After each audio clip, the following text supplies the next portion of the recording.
All right, welcome back to Prepping with Sarge. Today, I'm going to talk to you about 3 of the worst lessons that I learned in my early years of silver stacking. Now, I'm bound to tick off a few people here who are worried about their hustle. I apologize in advance. And if you want to give me a downvote, please go ahead and do so because it actually helps me in the algorithm. Thank you to everybody else who enjoys my content. If you enjoy it, please consider giving a thumbs up. And if you're new to the channel, please consider subscribing. Let's get right to it.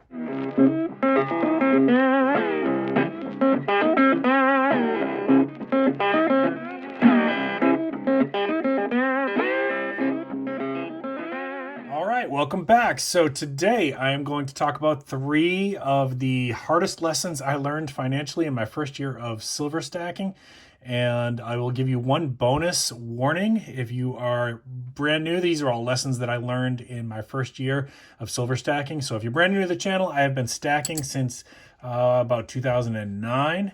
And I have my own strategies, which may be different. We're going to talk about that in a different video, the strategies that I use, which might be different from strategies that another silver stacker is using. That's fine. When it comes to that kind of stuff, I think it's most important that you have a strategy, not necessarily that you have to use my strategy. But let's go ahead and get right into this. So lesson number 1, when I first got into silver stacking, one of the things that I was real excited about it, and I just really didn't know where to get them from. What was, what spot price was, what melt price was, what a collectible piece was versus, like, say, sovereign bullion.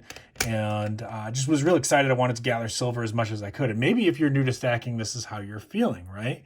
Well, number 1, what I've learned over time was make sure, and this is probably, if you don't watch this whole video, which I know some people won't, the biggest lesson to take away is make sure you're buying from a reputable dealer.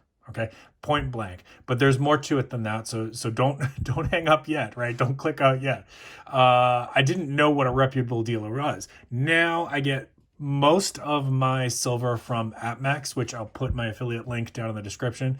If you're interested in buying some silver and you use my affiliate link, I get a small commission. I appreciate that. And I also buy some from my local coin shop, right?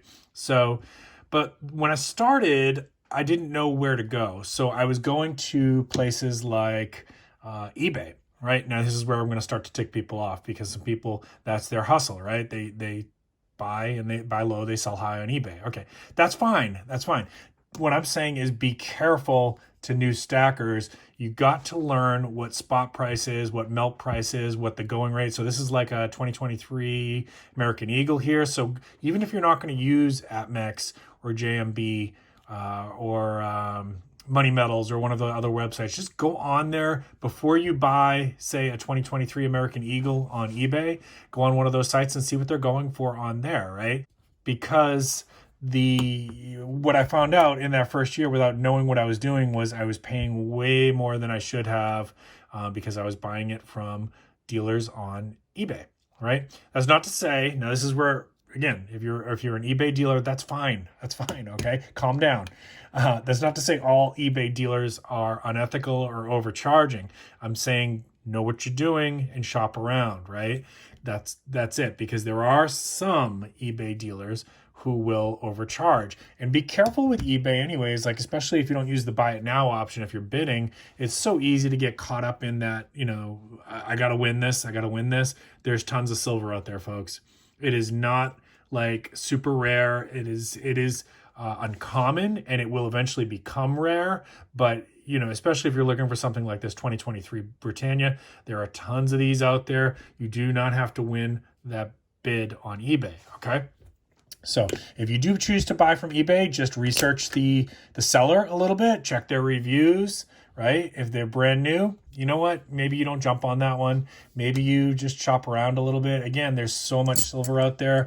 And like, even if you're looking for like a Morgan, like this is a 1921, right? And maybe you want something a little bit older, there's tons of Morgans out there, folks. There are tons and tons of Morgans out there. So don't feel like I gotta win that one, right? That comes later. Like if you decide there's a piece that you want to have after you know what you're doing, and like you have to have it and you're willing to overpay, okay, that's fine. But in your first year of stacking, just you might not exactly know what the true value is. All right. So that's thing 1. Thing two. Oh, and the other thing about eBay is I did get one fake. I got a fake Morgan at one point, And at that point, I was buying from so many different sellers that by the time I realized it, that I didn't realize, I couldn't recall where I had gotten that one from. So I just chalked it up as a learning experience. So just be aware that, like, yeah, definitely check the reputation of the seller before you start your bidding, okay? So the next one is pawn shops, right? Now this is where I'm going to tick off some of the pawn shop owners. And yeah, I get it. You guys need to make money, no problem. But again, just check your local coin shop, check your online dealers, and see what the going rate is before you make that purchase. In my experience, most of the pawn shops that I've been in have a tendency to overcharge. Okay, they have a tendency to overcharge. And I've even seen some like silver plated coins being sold at the same price as pure silver. Watch out. Watch out. It's easy to make a mistake. So pawn shops can be maybe, but if you go into a pawn shop and you buy a coin, just expect that, you might be paying a little bit more than where you could be from your local coin shop or from an online dealer. Okay, so just do your research, do your homework. That's all I'm saying. Okay, and if you notice that one particular pawn shop is doing that frequently, I wouldn't give them your business anymore. All right, that's number 2. Now, that being said, I'm sure there's some very great pawn shop deals out there to be found. I'm not saying don't buy your silver from a pawn shop. I'm just saying know what you're doing and be careful. All right. Number three. So number 3 is same idea, but with estates and yard sales. Okay. Now, when my first year of silver, I was so excited. I wanted to accumulate ounces and ounces of silver. And so I started going to some of the estate sales, and I started going to some yard sales, and I started looking at things like silverware, which is sterling silver usually, and silver candlesticks and things like that. And the problem there is, now you might be able to find some deals, but more often than not, what I found was that the seller, they have an emotional attachment, especially if it's like silverware or silver candlesticks, and they're going to charge you. They're going to want to get more money for it than really what it's worth in its weight, right? So when you're buying silver, sterling silver, like candlesticks and things like that, think about the spot value, think about the melt value, right? Unless it's a piece that you like because it's beautiful and you're willing to pay more, you really want to be thinking about it from that perspective and recognize that the seller might have an emotional attachment and expect more for it than what it was.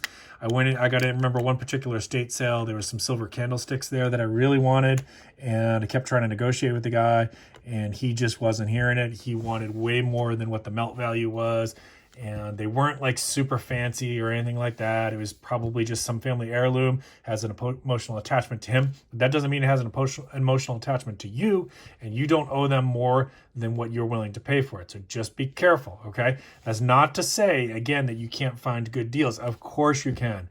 But again, the big lesson out of this one is be aware of what you're paying when you walk into those situations. Be aware what a good price is, right? And that's hard in your first year. I wish somebody had told me about going on to online sites and checking the melt value, checking the spot value, checking what that same coin is selling for at, say, Apmex, right?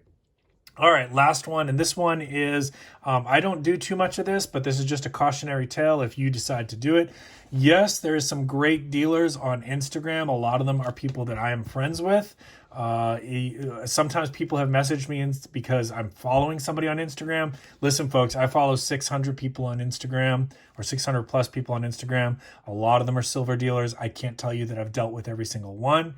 Just because you see my name following them doesn't mean that I've purchased from them, and don't assume that. If you see that a friend is following another silver dealer on Instagram, don't assume that means that they have purchased from them and that it was a good transaction, right? It's okay to message somebody and say, hey, it looks like you follow this one. Have you ever dealt with them, right? And if I have, I'll tell you. If it's somebody I know, I'll tell you. But there's a lot of dealers out there on Instagram that are very disreputable, that are ripping people off. In fact, what I would recommend you do is there's a couple sites there's a couple Instagram pages that make a list of cheaters and scammers, basically. Instagram Blacklist, I think, is one of them. If you just search for Instagram scammers, silver scammers, you will find a couple of the lists. Follow those. And, whenever they say, hey, this person scammed 3 people, we just want the public to know. What I do is I go to that channel and I block them so I never have to deal with them. Right. And I would encourage other people to do that. Unfortunately, there are a lot of scammers out there.